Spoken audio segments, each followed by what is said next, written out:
بسم اللہ الرحمن الرحیم۔ محترم ناظرین و سامعین، نبی پاک صلی اللہ علیہ وآلہ وسلم کے ایک صحابی نے عرض کی، یا رسول اللہ صلی اللہ علیہ وسلم، روز محشر، روز قیامت میں آپ کو کہاں تلاش کروں؟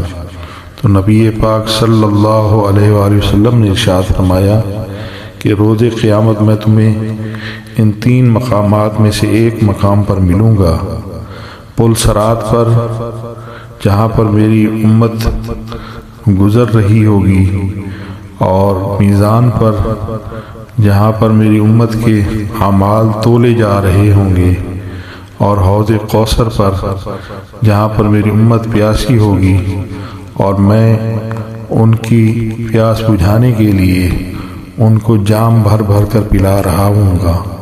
یہ 3 مقامات ہیں، حضور نے فرمایا کہ یہاں پر مجھے تلاش کرنا۔ آئیے نبی پاک صلی اللہ علیہ وآلہ وسلم کی شفاعت طلب کرتے ہیں، اور حضور صلی اللہ علیہ وآلہ وسلم کی امداد، سفارش اور شفاعت کا سوال اللہ پاک سے کرتے ہیں کہ روز محشر اللہ پاک ہمیں حضور نبی کریم صلی اللہ علیہ وسلم کی شفاعت، سفارش اور امداد نصیب فرمائیں۔ آج اگر ہم نے درود پاک نہیں پڑھا تو آئیے مل کر درود شریف پڑھتے ہیں۔ اللہم صلی علی سیدنا محمد وعلی آل سیدنا محمد کما صلیت علی سیدنا ابراہیم وعلی آل سیدنا ابراہیم انک حمید مجید۔